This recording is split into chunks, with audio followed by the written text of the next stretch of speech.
Hello, Assalamualaikum students. My name is Said Hassan Abbas and I'm your physics teacher.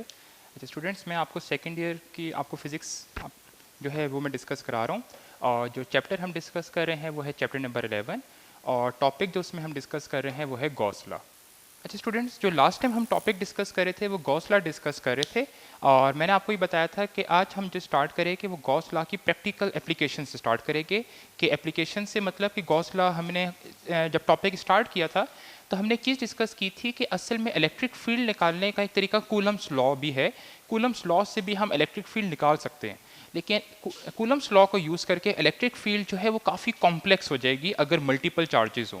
ठीक है, तो उसके लिए फिर हमने कहा था हम गॉस लॉ की तरफ जाते हैं, क्योंकि गॉस लॉ एक बहुत ज़्यादा कन्वीनियंट एक मेथड प्रोवाइड करता है फॉर कैलकुलेटिंग इलेक्ट्रिक फील्ड। ठीक है, तो सबसे पहले एप्लीकेशंस में हम एक चीज़ डिस्कस करेंगे कि it provides a convenient method to calculate electric field in case of आपके पास सिमेट्रिकल चार्ज डिस्ट्रीब्यूशन। अब एक वर्ड है सिमेट्रिकल चार्ज डिस्ट्रीब्यूशन, ये अगर आप बुक में देखो तो एप्लीकेशंस ऑफ गॉस लॉ के फ़ौरन बाद उसने ये चीज़ लिखी हुई है। अब सिमेट्रिकल चार्ज डिस्ट्रीब्यूशन से क्या मतलब है? सिमेट्रिकल चार्ज डिस्ट्रीब्यूशन से मतलब ये होता है कि अगर किसी बॉडी के ऊपर चार्ज है और अगर आप उस बॉडी में कोई ट्रांसफॉर्मेशन लो, ट्रांसफॉर्मेशन से मतलब उस बॉडी को आप मूव कराओ, आप उसकी ट्रांसलेशनल मोशन करो, उस बॉडी को आप रोटेट कराओ या उस बॉडी को आप रिफ्लेक्ट कर दो, किसी एक्सिस पे रिफ्लेक्ट कर दो, उसकी चार्जेस की डिस्ट्रीब्यूशन पे कोई फर्क ना पड़े, ऐसी बॉडी को कहते हैं सिमेट्रिकल चार्ज डिस्ट्रीब्यूशन। ठीक है, तो सिमेट्रिकल चार्ज डिस्ट्रीब्यूशन जो है वो असल में ये बताता है कि अगर आपके पास कोई एक बॉडी है, जिस तरह इसको समझाने के लिए मैं आपको सर्कल की एग्जांपल लेता हूँ। अब मैंने कहा मेरे पास एक स्फीयर है और उस स्फीयर पे इस तरह ये चार्जेस प्रेजेंट हैं, इसकी सरफेस पे चार्जेस प्रेजेंट हैं। अगर अगर मैं इस सरफेस की ट्रांसलेशनल मोशन कराऊं, इस सरफेस को इस तरह अब आगे की तरफ मूव कराऊं, तब भी इसकी कोई चार्ज डिस्ट्रीब्यूशन पे कोई फर्क नहीं पड़ेगा। इसको मैं यहाँ पे रोटेट कराऊं, स्पिन कराऊं, तब भी कोई फर्क नहीं पड़ेगा। इसको मैं किसी एक्सिस के अराउंड में यहाँ पे रिफ्लेक्ट बैक कर दूं, जिस तरह अगर मैं ये एक्सिस लूँ इस तरह और अगर मैं इसको इस एक्सिस पे रिफ्लेक्ट कर दूं इस तरह, तब भी इसकी कोई चार्ज डिस्ट्रीब्यूशन पे फर्क नहीं पड़ेगा। इस तरह की चार्ज डिस्ट्रीब्यूशन को कहते हैं सिमेट्रिकल चार्ज डिस्ट्रीब्यूशन। ठीक है, अब सबसे गॉस लॉ की आपकी बुक में 3 एप्लीकेशंस आपके पास डिस्कस हैं, जिसमें सबसे ज़्यादा लेंथी और थोड़ी सी बुक्स में कॉम्प्लिकेटेड वे में जो एक्सप्लेन की गई है वो सबसे पहली आपके पास एप्लीकेशन है और वो है आपके पास location of excess charge on a conductor. अब location of excess charge on a conductor की समरी क्या है? अगर आप किसी, अब देखो कंडक्टर हम किस मटेरियल को बोलते हैं जिसमें से चार्जेस जो हैं आपके पास फ्लो कर सकें ना, बहुत आसानी से फ्लो कर सकें, उस चीज़ को कंडक्टर कहते हैं। अब कंडक्टर के ऊपर जो चार्ज होता है वो न्यूट्रल होता है। कंडक्टर के पास जितने पॉजिटिव चार्जेस होंगे उतने ही नेगेटिव चार्जेस होंगे, तो कंडक्टर के ऊपर न्यूट्रल होगा, जीरो चार्ज होगा। लेकिन अगर आप उसको एक्सेस चार्ज प्रोवाइड करो, आप उसको किसी तरीके से, जिस तरह हमने एक चार्जिंग के 3 मेथड्स पढ़े थे, बाय फ्रिक्शन, बाय कंडक्शन और आपके पास थर्ड भी मेथड था आपके पास। अब अगर किसी तरीके से आप उसको चार्ज प्रोवाइड करो तो वो चार्ज एक जाता कहाँ पे है, उस चार्ज की लोकेशन। ठीक है, तो लोकेशन ऑफ एक्सेस चार्ज। इस अब इसी में हम 3 चीज़ों को डिस्कस करेंगे। सबसे पहले हमारे पास जो कंडक्टर होगा वो फिल्ड मेटल कंडक्टर होगा, कि एक कंडक्टर जो कि अंदर से भी फिल्ड है, ठीक है, भरा हुआ है। और सेकंड जो होगा वो कंडक्टर जो कि अंदर से खाली होगा, उसको हम यहाँ पे ये नाम देंगे, आपके पास हॉलो है कंडक्टर है। और लास्ट जो कंडक्टर होगा वो मेटेलिक रिंग होगा। ठीक है, तीनों की डायग्राम्स अगर आप चाहो तो इस तरह बना सकते हो कि ये जो कंडक्टर होगा पहला वाला, ये अंदर से भी फिल्ड होगा सारा। सेकंड वाला जो कंडक्टर होगा ये अंदर से खाली है, हॉलो है। और थर्ड जो होगा ये थर्ड है रिंग की फॉर्म में, तो ये इस तरह कंडक्टर होगा। तो इन 3 केसेस में हम डिस्कस करेंगे बारी बारी। ठीक है, तो सबसे पहला जो है वो पहला केस हम डिस्कस करते हैं और ये सारे असल में इसी पहली आपके पास यहाँ पे एप्लीकेशन की सब टाइप्स हैं। तो सबसे पहला डिस्कस करते हैं फील्ड मेटेलिक कंडक्टर।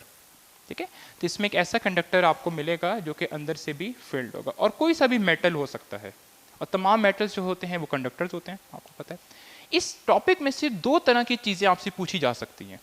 पहली चीज़ पूछी जा सकती है लोकेशन ऑफ एक्सेस चार्ज, कि अगर आप किसी एक कंडक्टर को एक्सेस चार्ज प्रोवाइड करो तो वो चार्ज जाता कहाँ पे है, location of excess charge. Second चीज़ ये पूछी जा सकती है कि अगर आप किसी कंडक्टर को चार्ज कर दो तो उस कंडक्टर के अंदर इलेक्ट्रिक फील्ड कितनी होती है, electric field inside the charge conductor. तो इसमें सबसे पहले फील्ड मेटेलिक कंडक्टर में पहली चीज़ डिस्कस करते हैं लोकेशन ऑफ एक्सेस चार्ज। तो सबसे पहली हेडिंग देखिए लोकेशन ऑफ एक्सेस चार्ज। अब बुक में उसने एक चीज़ डिस्कस की हुई है जो कि हमने इलेक्ट्रिक फील्ड वाले टॉपिक में भी डिस्कस की थी, कि किसी एक कंडक्टर के अंदर इलेक्ट्रिक फील्ड जीरो होती है, ठीक है, और उसकी काफ़ी सारी रीजनिंग है। उस चीज़ की एक्सप्लेनेशन आप गॉस लॉ से भी प्रूव कर सकते हो, जो कि हम प्रूव भी करेंगे। उस चीज़ की रीजनिंग आप विद रिस्पेक्ट टू एक्सटर्नल और इंटरनल फील्ड्स भी जस्टिफाई कर सकते हो कि एक्सटर्नल फील्ड और इंटरनल फील्ड्स जो होती हैं वो कैंसिल आउट होकर जीरो हो जाती हैं। तो यहाँ जो वो कह रहा है कि we know that electric field at all the points due to electrostatic equilibrium in a conductor, कि किसी एक कंडक्टर के अंदर इलेक्ट्रिक फील्ड जीरो होती है, किस वजह से? इलेक्ट्रोस्टैटिक आपके पास यहाँ पे इक्विलिब्रियम। अब ये क्या चीज़ है? आपके पास इलेक्ट्रोस्टैटिक क्या चीज़ है? ये एक ऐसी कंडीशन है कि अगर आप किसी एक बॉडी को चार्ज प्रोवाइड करो तो चार्ज खुद ये कोशिश करते हैं कि उनके दरमियान जितनी कम से कम रिपल्शन हो सकती है वो करें। अब देखो इस चीज़ को आपको मैं समझाता हूँ। ये मेरे पास एक बॉडी है, एक फील्ड मेटेलिक कंडक्टर है, इसको मैंने एक्सेस चार्ज प्रोवाइड किया और जो मैं इसको चार्ज प्रोवाइड कर रहा हूँ वो मैं पॉजिटिव चार्ज प्रोवाइड कर रहा हूँ। तो होगा क्या, जैसे ही मैंने इसको पॉजिटिव चार्ज प्रोवाइड किया इसकी पूरी बॉडी के अंदर पॉजिटिव चार्जेस आ गए। अब सारे के सारे पॉजिटिव चार्जेस हैं तो सबके दरमियान फोर्स ऑफ रिपल्शन होगी। अब यहाँ जो इन चार्जेस के दरमियान फोर्स ऑफ रिपल्शन होगी वो बहुत ज़्यादा होगी। क्यों ज़्यादा होगी? क्योंकि चार्जेस के दरमियान डिस्टेंस बहुत कम है और फोर्स का डिस्टेंस के साथ इन्वर्स रिलेशनशिप है। अगर डिस्टेंस कम होगा तो फोर्स ऑफ रिपल्शन ज़्यादा होगी। तो चार्जेस खुद ये कोशिश करेंगे कि वो अपने दरमियान डिस्टेंस को ऐसा कर दें कि फोर्स ऑफ रिपल्शन कम से कम हो जाए। तो ये चार्जेस कोशिश करेंगे दूर से दूर चले जाएं और दूर से दूर जाने के लिए ये चार्जेस खुद ब खुद क्या होंगे? रीडिस्ट्रीब्यूट होंगे और ये सारे के सारे चार्जेस इसकी सरफेस पे चले जाएंगे। तो जैसे ही आपने किसी बॉडी को चार्जेस प्रोवाइड किए ना, उस वक्त चार्जेस मूव करेंगे, मूव करके कहाँ चले जाएंगे? सरफेस पे। और जब वो सरफेस पे आ जाएंगे फिर वो चार्जेस अब मूव नहीं करेंगे। इस कंडीशन को कहते हैं इलेक्ट्रोस्टैटिक, और साथ में इसको अब इक्विलिब्रियम, इलेक्ट्रोस्टैटिक इक्विलिब्रियम।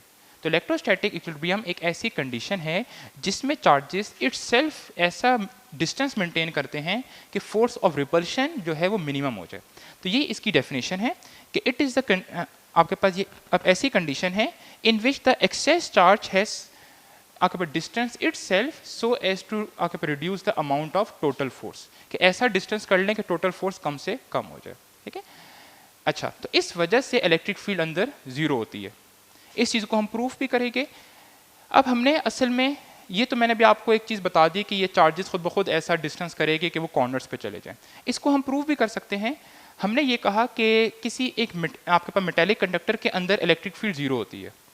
अब अगर किसी मेटेलिक कंडक्टर के अंदर इलेक्ट्रिक फील्ड जीरो है तो अगर हम फ्लक्स का फॉर्मूला यूज़ करें तो फ्लक्स होता है E डॉट A। अगर इलेक्ट्रिक फील्ड अंदर जीरो है तो ये पूरी क्वांटिटी जीरो हो गई। और गॉस लॉ हमें कहता है कि फ्लक्स किसके बराबर होता है? Net flux. वो बराबर होता है चार्ज अब enclosed, charge enclosed divided by epsilon not.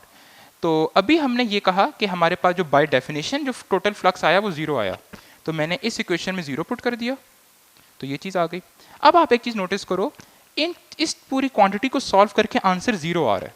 तो इसका ये मतलब है कि इसके दो सिनेरियो हो सकते हैं, या तो एप्सिलॉन नॉट की वैल्यू जो है वो आपके पास बहुत ज़्यादा है, जो कि पॉसिबल नहीं है क्योंकि एप्सिलॉन नॉट जो है वो एक कांस्टेंट है। तो डेफिनेटली जो है वो क्यू इनक्लोज जो है वो जीरो होगा। तो इसका मतलब ये है कि अगर आप किसी मेटेलिक कंडक्टर को चार्ज प्रोवाइड करो तो उस मेटेलिक कंडक्टर के अंदर चार्ज जीरो होता है। अंदर चार्ज जीरो अब होने का क्या मतलब है कि वो सारे का सारा चार्ज सरफेस पे डिपॉजिट हो जाता है। तो ये मैंने लास्ट में लिखा कि which means all the charge must be on the outer surface of the conductor. तो अगर आप किसी भी मेटेलिक कंडक्टर को चार्ज प्रोवाइड करो एक्सेस चार्ज, तो वो सारा का चार्ज हमेशा उसकी आउटर सरफेस के ऊपर डिपॉजिट हो जाएगा। ठीक है, तो ये जिस तरह डायग्राम में शो भी किया गया। नेक्स्ट टाइम जो हम डिस्कस करेंगे वो डिस्कस करेंगे किसी एक कंडक्टर के अंदर इलेक्ट्रिक फील्ड जीरो क्यों होती है, तो हम गॉस लॉ की मदद से उसको प्रूव करेंगे। ठीक है, थैंक यू।